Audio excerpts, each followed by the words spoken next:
This program was first broadcast on Canterbury's access media station, Plains FM, and was made with the assistance of New Zealand On Air. Today, I'm lucky enough to be joined by Neysa, who joins us from Digital Waitaha. I came in touch with Neysa because she was at my child's school doing a remarkable presentation on how we can keep our kids safe online without being too strict and too anxious. And it was actually really useful for me. I used what she talked about inside of my own home with my child, and so I thought I must have her here. Thanks for joining us for Being Real Parents with me, Anna, and my colleague and buddy, Kate. We work in the parenting space. And it's here where we'll talk about our worlds as parents, the good, the not so good, and the hilarious, and mix this with what we know about behaviour and psychology. Thank you so much for being here with me. It's a real pleasure. Thank you so much for having me here today, Oh, Anna. you're really welcome. You're really welcome. And so I have experience of your mahi, and but it's best coming from you, let's face it. So tell me about Digital Waitaha. Well, Digital Waitaha, I think we've been around now for about 2 years, but it came from the fact that when my kids started their online journey, that there was really nothing out there in that preventative space to keep them safe online. Because we kind of found out the hard way that despite the fact that I come from IT and despite the fact that I have 20 years of IT experience and kind of thought I had this digital parenting thing in the bag, that my kids were way more clever than me already. They were already figuring out ways to find that one device that didn't have the parental controls and were basically watching YouTube videos all night long. So it was a big eye-opener for me, first in the sense that if I'm supposed to be digital literate and I'm struggling, how is the average parent, when this is so brand new, supposed to figure all this out? So I went back to my roots, started off as a researcher from the Ohio State University, and started researching. And so that's kind of the genesis of the trust. Started off working with parents, and then went directly to working with kids. And then when you saw me at the school that we were at, it was just after a day being in class with all those wonderful tamariki and getting insights into what they think are the issues online, and then being able to present that back to parents. So. Yeah, it was a really nice format, wasn't it? Because we had their voice inside of that too. And you were lucky enough to hear, their insights and also their experiences, which then you were able to relay to us in a way that didn't freak us out so much as it would if it came from the voice of a babe. Yes. Yes. And I think what we're trying to do really is demystify everything so that we're not freaked out. And I can see, because I don't think there's ever been a time ever in history where the younger generation has known so much more about a topic than their parents. Yeah. And it's kind of hard, I think, if we're the adults in the room, aren't we supposed to be the one that knows the most, or not knowing what we don't know? But at the same time, I think that's really what separates us from any other people that are doing this, and that we went straight to the young people. So starting in with the year 11, 12, 13 students, started doing focus groups in Mid-Canterbury with different students to find out what it was that they needed help with online, what they had to figure out on their own online, and what resources they wished that they had. And so that's what we were able to put that together, put some research back behind it, and then we created the resources, and then also the program that we created. So it's a really wonderful experience to be able to almost amplify, I think, a lot of times the youth need and the youth voice and what it is that we're doing, because it would not be possible without the large amount of young people that are working with us with the trust. Cool. So if anyone wanted to be in touch with you and have you through their school or how would they contact you? So our website is digitalwaitaha.org.nz, and then, of course, they can contact me through that, or Neysa, Neysa, at digitalwaitaha.org.nz is our email address. And so we have the parent presentation, we have the in-school program, but we also have many other things that we do as well. And what we do at the college level or at the high school level is quite a bit different than what we do at the primary level, because primary, we're really in that preventative space. Yeah. And as we get into college, we're really looking at taking those young people to become leaders and that digital ambassador leaders where they can give back some of their knowledge to help the younger students and also younger, hopefully, depending on how the schools are structured, they could be helping younger students within their own school or going into the primary schools that feed into the college as well. And then also in the college level, we do what's an Ask a Digital Expert program, an Ask a Ngatahi program, where we pair up our wonderful, amazing young people with the kaumātua in the community, with our esteemed elders, so they can sit down and get one-on-one advice for digital device. And it's just such a wonderful community builder. Everybody gets so much out of it. It's usually 45 minutes of them really actually working on a problem, like how do I use Facebook? How do I take a photo and save it to my email? How do I turn on my phone? To wonderful stories being told, and this just wonderful intergenerational gathering over Kai, where everybody is just getting along, and it's just such a beautiful thing. So, yeah. It sounds like a beautiful thing. Yeah. You're listening to Being Real Parents with Kate and Anna on Plains FM 96.9. Just to go back about the reason I brought you in here was I'd seen you speak at the school, and it was a very warm feeling that I got from you, and a clear respect for the kids and that you'd been working with that day. And it felt to me like I had a golden opportunity to open up a conversation with my 8-year-old. And I hadn't had the conversation with my 8-year-old, which is interesting. It's almost like I sort of expected her to know how to keep herself safe in some ways. And I guess the other thing is that I'm quite a busy person. Most parents are, yeah. Yeah, and the other thing is as well is that I had rules around her use of tech and device, and it just felt like what had happened slowly over time, those had loosened up. And so it felt like a really nice opportunity to go and chat to her again about that stuff. And so I opened the conversation up about you, and you'd come into the school, and I talked to her about her internet usage, and said to her that my biggest concern actually was around YouTube. And I asked her whether or not she'd seen anything that worried her, and she had. Yes.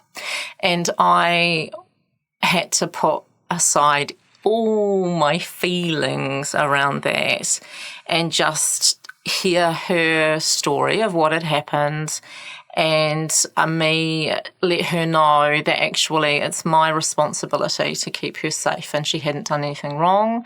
We talked over the strategies that you'd given them that day as well to let her know what to do, and she had actioned those and put them into place. Fantastic. But I also wanted to be able to say to her, hey, I know this has happened for you, and I don't want this to feel like a punishment, but it is my job to keep you safe. And I don't like YouTube, and it makes me feel uncomfortable, you having access to it. And so together we agreed that we would basically ban it. But she can come back to it for dancing, because that's where she likes to learn dance moves and things like that. So she asks permission. And you know what? It's never been an issue since. It's kind of like, it's like she appreciates that there's some boundaries in place. And yeah, it was a very connecting conversation. And just for me as a parent, like, she obviously felt some guilt around stuff. I immediately felt guilt around stuff because, that's our job as parents. But actually it was nice to kind of just, acknowledge that, take responsibility for what I could take responsibility for, and then kind of and come up with a really good plan. And forgive yourself, and that's really a huge tip. I mean, we are the first generation of parenting digital citizens. Yeah. So of course we're going to make mistakes, and we need to learn to forgive ourselves, because our kids are going to make mistakes as well too. And so practicing forgiving ourselves, selfless practice forgiving our kids. And the biggest thing, and that's what your daughter really got out of this, is that she knows that you have her back. So knowing that she can come to you going forward. And also what you described is really be in our best techniques, and that's boundary creation. And a lot of times when we're talking to parents about online parenting strategies, it's like you're already doing it. You're already doing this offline. You've got the offline parenting strategies going. Just apply them online. Just like with your daughter, you probably have rules around whose house she's allowed to go to, how long she's allowed to be there, and then if she wants to go someplace else, that she needs to talk to you. And that's exactly what you've done with the YouTube. You're allowed to go and watch dance videos. If you want to go to another channel, you need to talk to me. And it's those boundaries about where you can go online. If you want to then go to another website, or if you want to go and do something else, just like if you wanted to go to another friend's house, contact us, make sure that we're aware of the friend's house that you're going to and where it is and what it's like. And then also, this is talking with younger people as well. You know, for the younger students, obviously there's a lot more leeway as the students get older and younger people get older. Just having those rules in place, and there's so much comfort in our young people knowing that there's rules in place as well too. Yeah, exactly. And it was actually much easier than I thought it was going to be. I wasn't waiting anything. I just followed the steps. I put on some controls from my end and had that conversation. And and it was so easy, just so easy. Fantastic. Yeah, that's great to hear. I know. So, and that's why you're here. What do you reckon the things that we do need to be most aware of with our kids who are these digital natives? So you're saying treat their online world much like we treat their outside ordinary world. Is there anything else as well? Put the boundaries in place. That's really good. Effective communication, which is our E, and our best techniques. We have S, which is just self-positivity, and T, the family values. You use those to guide a plan that you use when you're creating a plan with your kids and what they can and can't do online. But the big thing is to do it from the very first moment they start using a device. And that's exactly what we're trying to do with our digital safety strategy of stop, block, and talk. The idea is, you already know when you go to cross the road, are you even thinking about the cross the road safety strategy that you learned when you were little itty bitty? You just know what to do. We stop, look, and listen. Our parents didn't wait until we were almost hit by a bus to teach us how to cross the road safely. And that's the same idea with stop, block, and talk. Because like you said, they are watching YouTube videos. They are watching Netflix. They are watching preschool. So everybody's online, and everybody's online by themselves. So putting in that safety strategy from the get-go is the way to go. So stop, block, and talk is a really nice way to introduce kids to this. So and then what you did was you gave us a language between me and my child. So stop what you're doing and block, or get somebody else to block that from ever occurring again, or that site or that whatever, and then talk to somebody about it to keep yourself safe. Yeah. And what's great about that is if you actually think about when you're online, you're doing this strategy. And the strategy evolved from working with the young people and finding out what it was that they were doing.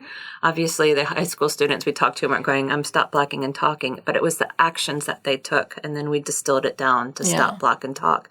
And because we wanted to create a strategy that worked from the moment you got a device, just like the moment you brought your little one out to the street to cross the road to the last time we use a device. So it's just as simple as, if you're watching something online, so you take for your little preschool person, your year 1, year 2 student, if you're watching something online and it makes you feel scared, your tummy feels a little yucky, stop what you're doing, block yourself from doing it again until you have a chance to talk to your trusted adult. And so that's a great time for them and for parents to sit down and figure out who are your trusted adults, both at home, both at school and at school. Who do you have other caregivers that come in? What other whānau are your trusted adult? And so that the young person knows who they can go to at any given time. But that strategy evolves too as they start interacting. Do you remember from the presentation what year students are starting to interact with other people online?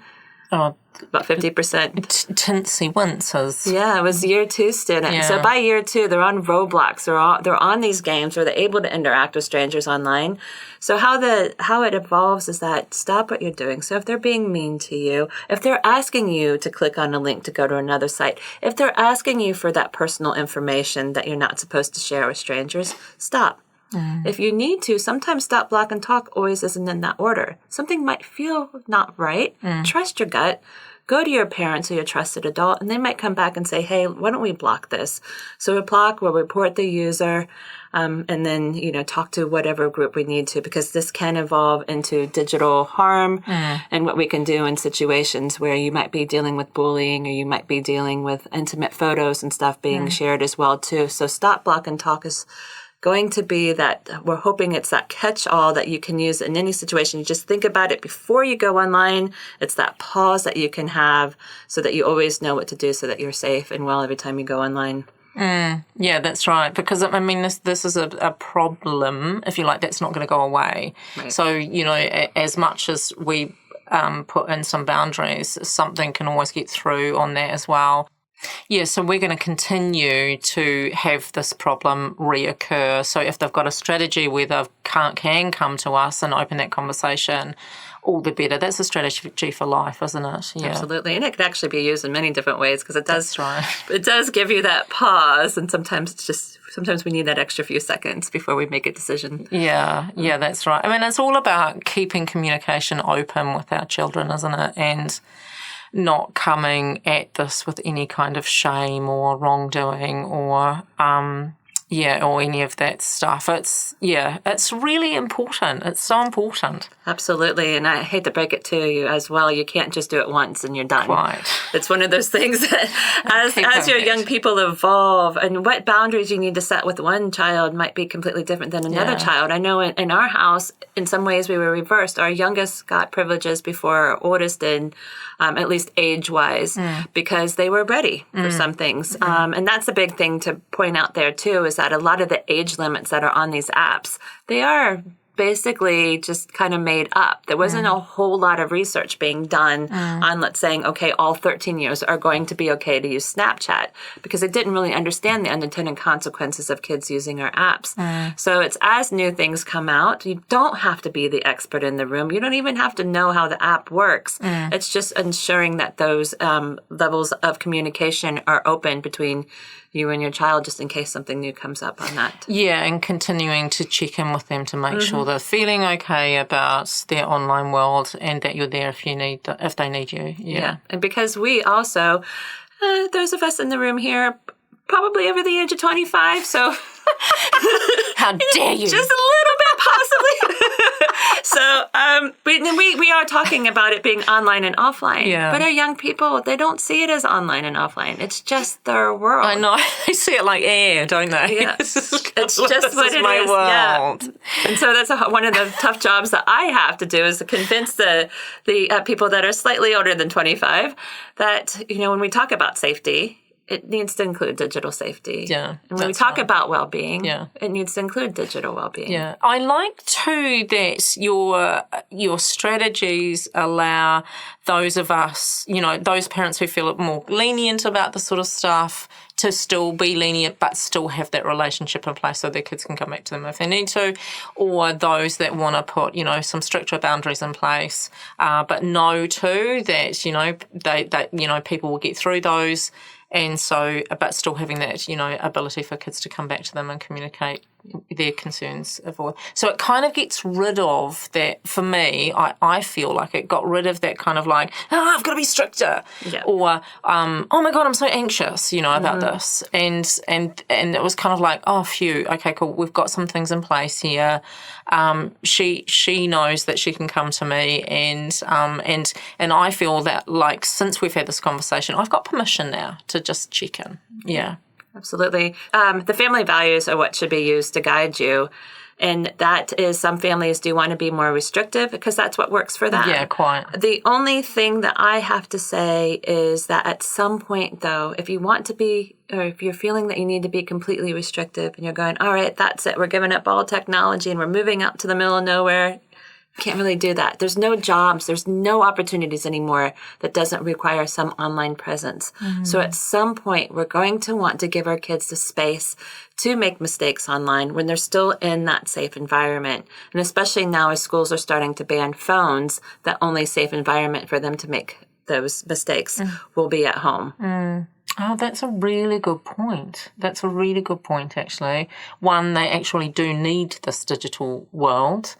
And then the other thing is, as well as that, it's a place where it's okay to make mistakes as long as they've got something in place that keeps them safe too. Yeah.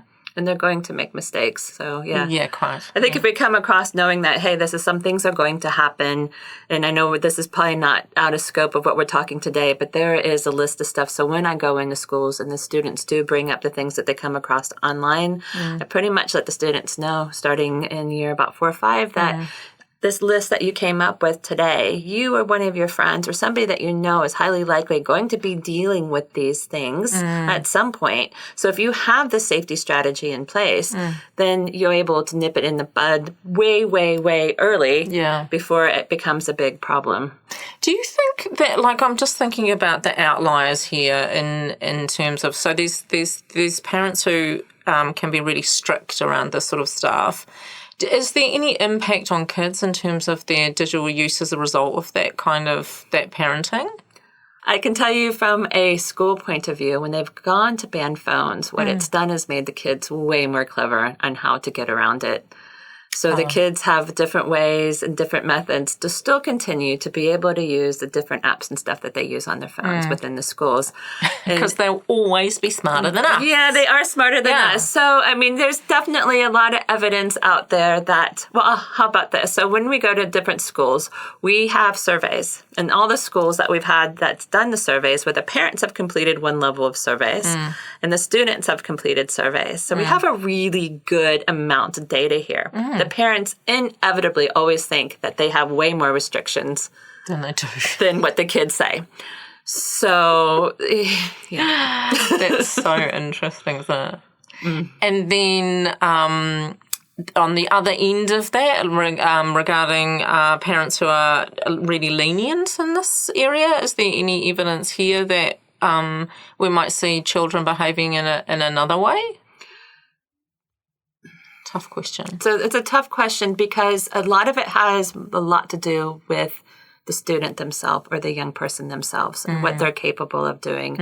Are they, without any of this help, without adults and helping them or guiding them, have they been able to come to these resources on their own? Or maybe they just have that decision making or that problem solving skills that are just absolutely outstanding. So it's really hard to say, what exactly is the perfect balance.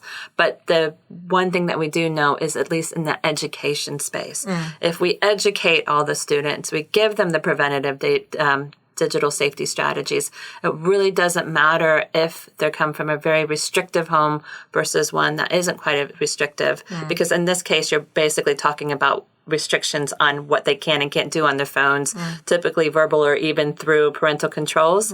That's one thing.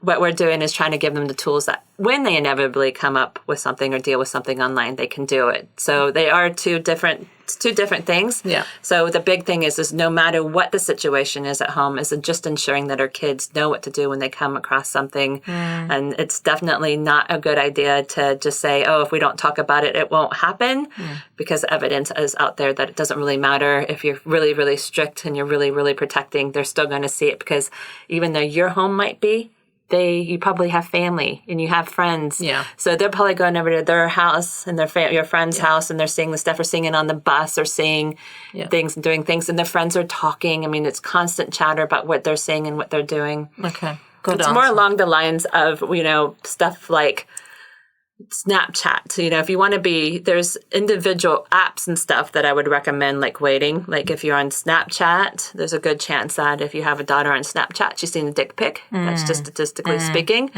It's stuff like that you want to make sure your young people have the tools to be able to deal with. Because it really doesn't matter if they come from a restricted home or not. Chances of their friend going, hey, look what I just got, it's pretty high when they go to school. Yeah. Good answer. Really good answer. Oh, top tips. Just be involved. 1, be involved. Be involved. Yeah. So you don't have to be the expert in the room at all. Yeah. Yeah, that's the beautiful thing about it too, is that you can come to this just curiously, and it's actually okay for our kids to be the expert too, you know, and to be able to kind of skill us up on this stuff, yeah? Yep. Number 2? Number 2 is set boundaries. And the boundaries will need to adjust as your kids get older and have more things that they can and can't do online. And it feels like number 3 is keep that kōrero open. Yeah, have their back. Yeah. When they come to the biggest thing, Megan, our trustee, when we started doing this, she's like, Neysa, if you can just get out to all the parents that they need to have our back. Because if we come to you once, tell you that we made a mistake, and you yell at us, we're never coming to you again. And I can guarantee you that these things are going to happen over and over again. So then where are they going to for help? Or are they keeping it in and it's shame? So have their back is that's number right. 3. That's right, and also the kōrero around the boundaries as well, as that kind of keep that open in the sense that they might want to be exploring more things. It's good for you to know about that. And then I finally remember the other one I wanted to do. Number 4, let's go with 4. Forgive yourself when you make mistakes. Please. Yes, please. And then, the other last thing I would say is that our kids, especially up until the year 7, 8, so up until intermediate age, our kids are modeling what we're doing. So model the behaviors model the expectations you want in your kids. Nice. So appreciate you coming in. What an incredible session. And as I say, I learnt loads from you and more today. So what a gift. I just want to reiterate that if you choose to go and have this kōrero with your child, and I do recommend that you do, using the stop, block and talk kind of strategy around that. But if anything comes up around that where you're worried about what your child says to you and it really concerns you, please contact NetSafe about that. For Digital Waitaha and Neysa's contacts, she's going to give these again to you now. Yeah, so it's Neysa at digitalwaitaha.org.nz. And also we have our wonderful whānau books online, and they are free to download forever. That's our blue book and our orange book. That is for our tamariki starting in year 5 to year 9. And it would be fantastic as a parent if you went and filled out those books with your child before they started using any of the social media apps or gaming apps that they do. Awesome. Thanks for being with us today. We hope you've learned that while parenting is challenging sometimes, that's totally normal. It's been fun having you with us. Keep being amazing. Bye!